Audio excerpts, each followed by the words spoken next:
Hello my dear future doctors. तो फिर से आप सभी का स्वागत है मेरी एक न्यू वीडियो में। तो आज हम बात करेंगे, जैसा आप थंबनेल में भी देख पा रहे होंगे, ठीक है, और मैं भी यहाँ पे देख पा रहा हूँ, ठीक है, आप देख पा रहे हैं कि यहाँ पे हम बात करेंगे MLB Jhansi MBBS cut off and closing rank category wise NEET 2024, ठीक है।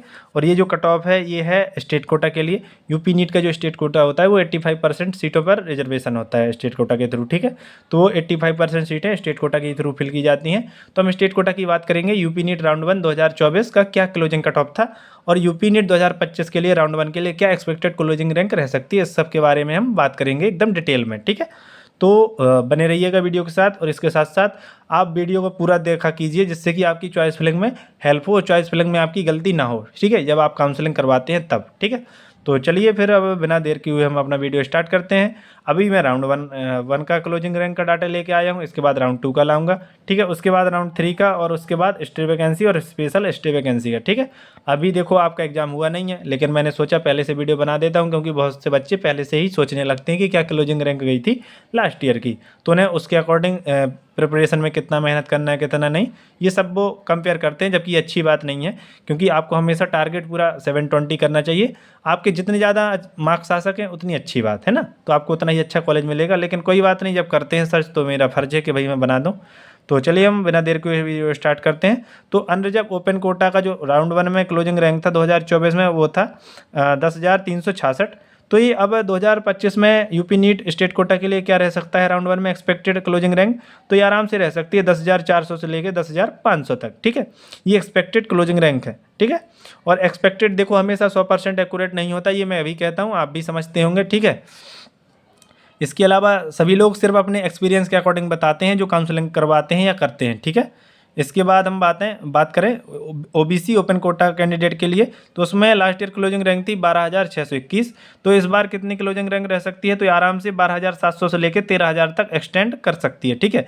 मे बी 12,600 से लेके 13,000 के बीच में ही एक्सटेंड रहे, ठीक है। इसके बाद हम बात करते हैं ईडब्ल्यूएस ओपन कोटा कैंडिडेट के लिए, तो इसमें जो लास्ट ईयर क्लोजिंग रैंक थी वो थी 13,318। तो इस बार ये कितनी क्लोजिंग रैंक एक्सटेंड कर सकती है और क्या क्लोजिंग रैंक रह सकती है 2025 के लिए, तो ये आराम से लेके 13,400 से लेके 13,500 तक एक्सटेंड कर सकती है, या फिर मान लीजिए 13,300 से लेके 13,600 तक एक्सटेंड आराम से कर जाएगी, ठीक है।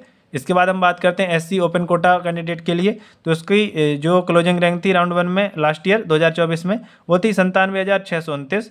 तो ये 2025 में कितनी एक्सटेंड कर सकती है और क्या एक्सपेक्टेड क्लोजिंग रैंक रह सकती है राउंड 1 के लिए, तो ये आराम से 98,000 से लेके 1,00,000 तक एक्सटेंड कर सकती है, ठीक है। इसके बाद हम बात करते हैं एसटी ओपन कोटा कैंडिडेट के लिए, तो इसकी राउंड 1 में 2024 में क्लोजिंग रैंक थी 2,91,449। तो ये अब कितनी एक्सपेक्टेड रह सकती है 2025 में राउंड 1 के लिए, तो ये आराम से रह सकती है 2,92,000 से लेके 3,00,000 या 3,05,000 तक, ठीक है। तो 2,92,000 से लेके 3,05,000 तक ये एक्सपेक्टेड क्लोजिंग रैंक रह सकती है, ठीक है। ये हो गई हमारी मेन कैटेगरी, ठीक है। और ओपन कोटा है, इसका मतलब कि गर्ल्स और बॉयज़ दोनों इसमें पार्टिसिपेट कर सकते हैं, ठीक है।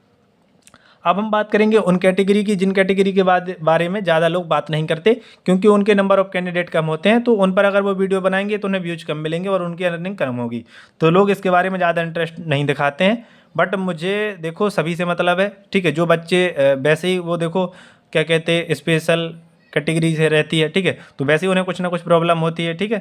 जैसे कि फिजिकल हैंडीकैप वाले बच्चों को तो खासकर प्रॉब्लम है, ठीक है। बाकी ये सब तो बेनिफिट है, लेकिन फिजिकल जो हैंडीकैप बच्चे हैं वो तो वैसे ही पहले से ही प्रॉब्लम में है, ठीक है, कि वो स्पेशल कहते हैं ना, स्पेशल डिसेबिलिटी, मतलब पीडब्ल्यूडी कोटा भी वही होता है, ठीक है, फिजिकल पर्सन विद डिसेबिलिटी, ठीक है। तो वैसे ही उन्हें प्रॉब्लम है, लेकिन उनके बारे में अगर कोई बात भी नहीं करेगा तो उन्हें तो और परेशानी होगी ना ये सब चीज़ें ढूंढने में, ठीक है।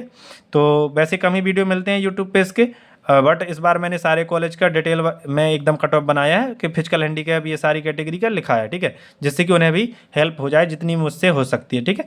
तो चलिए बात करते हैं अनरिजर्व पीएच कोटा कैंडिडेट के लिए, तो लास्ट ईयर जो क्लोजिंग रैंक थी वो थी 12,31,412, ठीक है। तो इस बार ये क्या एक्सपेक्टेड क्लोजिंग रैंक रह सकती है, तो आराम से 12,50,000 से लेकर 13,00,000 तक आराम से एक्सटेंड कर सकता है अनरिजर्व पीएच कोटा कैंडिडेट के लिए एमएलबी झांसी का क्लोजिंग कट ऑफ राउंड 1 का, ठीक है। इसके बाद हम बात करते हैं ओबीसी पीएच कैंडिडेट कोटा के लिए, तो इसमें राउंड 1 में जो क्लोजिंग रैंक थी वो थी 6,42,362। तो 2025 में यूपी नीट राउंड 1 में क्या क्लोजिंग रैंक रह सकती है ओबीसी पीएच कैंडिडेट के लिए? तो ये आराम से रह सकती है 6,50,000 से लेके 7 लाख तक, ठीक है। और ईडब्ल्यूएस पीएच कोटा कैंडिडेट के लिए बात करें तो इसमें कोई अलॉटमेंट नहीं हुआ था, इसी वजह से यहाँ मैंने ये ब्लैंक छोड़ रखा है, ठीक है। इसके बाद हम बात करते हैं एससी पीएच कोटा कैंडिडेट के लिए।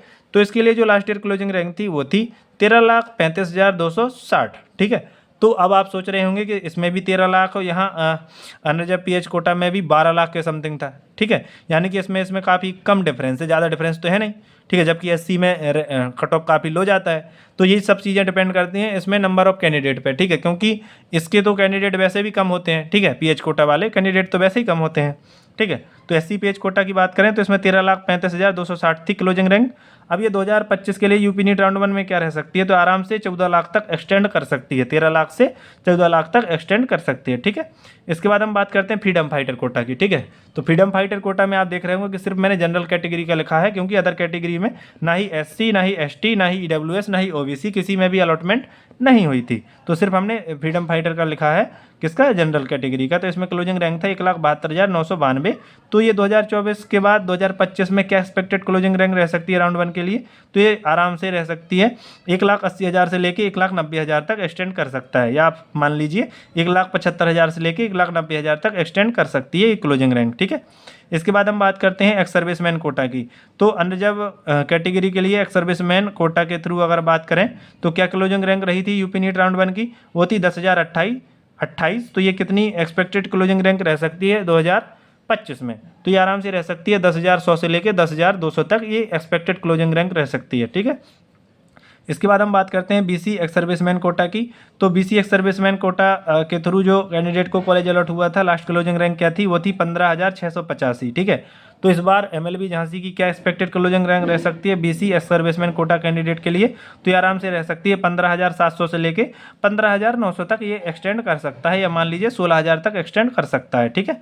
इसके बाद हम बात करते हैं ईडब्ल्यूएस कैटेगरी में कोई भी अलॉटमेंट हुआ नहीं था, ठीक है। उसके बाद बात करेंगे एससी एक्स सर्विसमैन कोटा वाले कैंडिडेट की।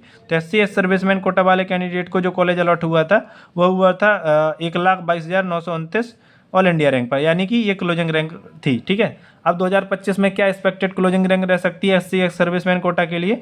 तो वो रह सकती है 1,22,000 से लेके, या मान लीजिए 1,25,000 से लेके 1,30,000 तक ये एक्सटेंड कर सकता है आराम से, ठीक है। इसके बाद एसटी एस सर्विसमैन कोटा में तो कोई अलॉटमेंट हुआ नहीं था। फिर बात करेंगे हम एनसीसी कोटा की। तो एनसीसी कोटा में यूआरएनसी आप देख पा रहे होंगे, लेकिन यहाँ कुछ नहीं लिखा है, इसका मतलब कोई भी अलॉटमेंट नहीं हुआ था, ठीक है। और इसके अलावा मैंने बाकी कैटेगरी जो ओबीसी है, ईडब्ल्यूएस है, एससी और एसटी भी नहीं लिखी, क्योंकि उनमें भी कोई अलॉटमेंट नहीं हुआ था। तो एनसीसी कोटा के थ्रू एमएलबी झांसी में कोई भी अलॉटमेंट नहीं हुआ था, ठीक है। बाकी फिजिकल हैंडीकैप कैंडिडेट ज़्यादा होते हैं इनके कंपैरिजन में।